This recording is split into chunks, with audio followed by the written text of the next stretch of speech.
માલવા કોઈને કારાગૃહની કેદ પડી જાય, કોઈને જન્મદંડ પડી જાય, કોઈને ફાંસીની સજા મળી જાય.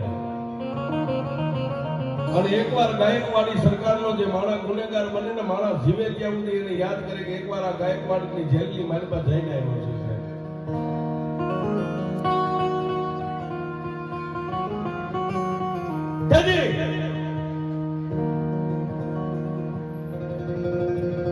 જેને કોઈ રાજના ગુનેગારની મારી પાસે જેને જન્મદંડની સજા દેવામાં આવી, પણ સાહેબ માનવ જાણે હું કરું કરતલ તુજો, કોઈ આજના જેના અધવચ્ચે રહે તો મારો હરી કરે.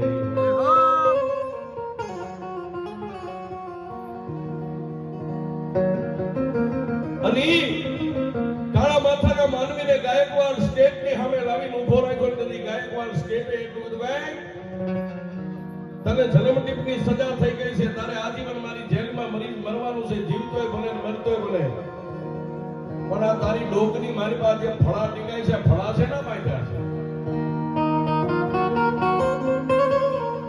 એ સાહેબ ત્રણ ઇંચના લાકડાના બટકા આપણે જેને માતાજીના ફળા કહી ડોકની મારી પાસે બાંધેલા. અત્યારે કે આપણે માંદલિયા પહેરીએ ને એવી રીતે આમ ડોકમાં લાકડાના ફળા માથે સિંદૂર લગાડેલો.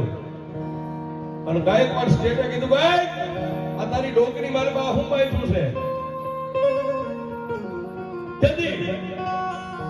એ ગાયકવાડ સ્ટેટને કાળા માથાના માનવી એટલું કીધું, મહારાજ અમારા દુબળા માણાની પાસે બીજું તો હું હોય, પણ મારી ડોકમાં મારી દુબળાની દેવ માતા બેહરી છે.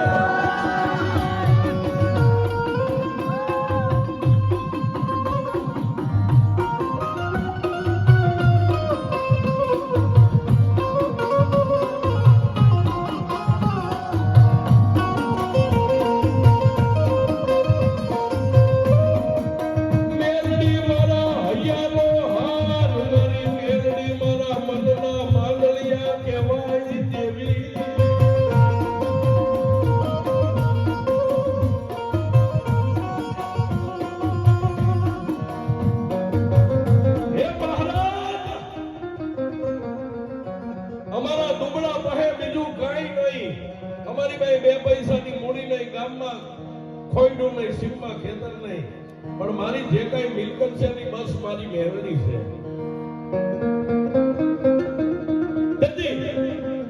ગાયકવાડ સ્ટેટે કીધું કે તારી મહેરબાની નહીં, કાઢી નાખ ડોકની મારી પાસે. મહારાજ મને જન્મદંડની સજા છે, જો કદાચ અત્યારે તમારે મને ફાંસી દેવી હોય ને તો મને ફાંસીએ ચડાવી દો, બાકી આ મેરડીને તો હું આજે નહીં છોડું, કાલે નહીં છોડું.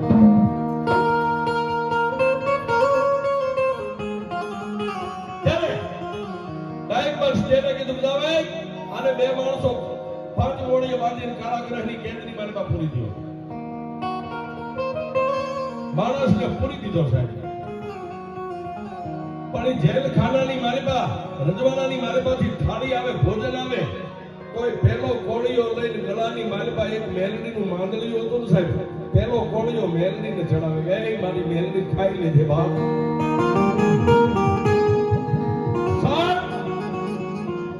જેલની મારી પાસે જો પેલા મેલડીને જમાડ્યા વગર ન જમતા હોય ને એના નામ અમર રહ્યા છે.